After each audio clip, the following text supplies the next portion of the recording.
എല്ലാവർക്കും കാനിക്കോടൻ ഫാമിലിയുടെ പുതിയ ഒരു വീഡിയോയിലേക്ക് സ്വാഗതം.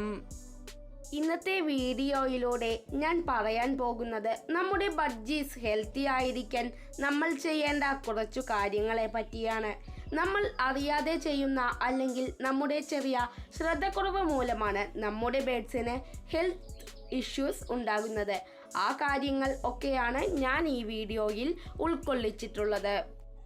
നമ്മൾ ബേഡ്സിനെ വച്ചു കൊടുക്കുന്ന വെള്ളം ദിവസവും 2 നേരം മാറ്റി കൊടുക്കണം. വെള്ളത്തിൽ അവരുടെ കാഷ്ടമൊക്കെ വീണിട്ടുണ്ടാകും. ഇത് അവരുടെ ഹെൽത്ത് ഇഷ്യൂസിന് കാരണമാകും. പലരും അവരുടെ സമയക്കുറവ് കാരണം ഇത് മാറ്റാറില്ല. ഇനി മുതൽ ഇത് എല്ലാവരും ശ്രദ്ധിക്കുമെന്ന് കരുതുന്നു. രണ്ടാമത്തെ കാര്യം, നമ്മൾ ബഡ്ജീസിന് വെള്ളം വെച്ച് കൊടുക്കുന്ന പാത്രം ചകിരി ഉപയോഗിച്ച് ഉരച്ച് കഴുകി വെയിലത്ത് വച്ച് ഉണക്കിയെടുത്ത് അതിൽ വെള്ളം വെച്ച് കൊടുക്കാൻ പ്രത്യേകം ശ്രദ്ധിക്കുക.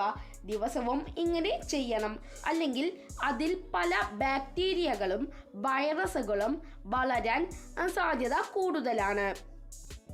എൻ്റെ ഒരു ബഡ്ജി മുട്ടയിട്ടിരുന്നു.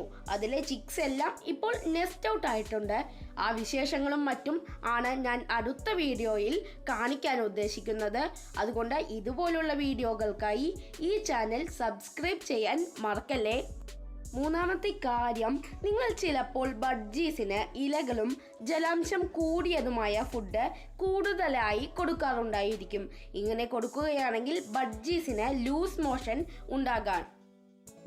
നമ്മുടെ ബേഡ്സിൻ്റെ കേജിന് താഴെയായി വീണുകിടക്കുന്ന കാഷ്ടവും മറ്റുമൊക്കെ നമ്മൾ ദിവസവും വൃത്തിയാക്കണം.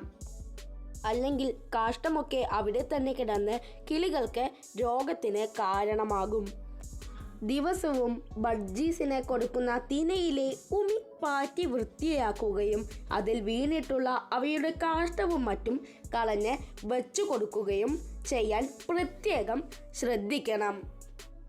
നമ്മുടെ ബേഡ്സിൻ്റെ ചുറ്റുപാടുകൾ നമ്മൾ വൃത്തിയായി സൂക്ഷിച്ചാൽ മാത്രമേ നമ്മുടെ ബേഡ്സും ഹെൽത്തി ആയിരിക്കൂ. ഇന്നത്തെ വീഡിയോ എല്ലാവർക്കും ഇഷ്ടമായെങ്കിൽ ലൈക്ക് ചെയ്യാനും ഷെയർ ചെയ്യാനും സബ്സ്ക്രൈബ് ചെയ്യാനും ആരും മറക്കല്ലേ.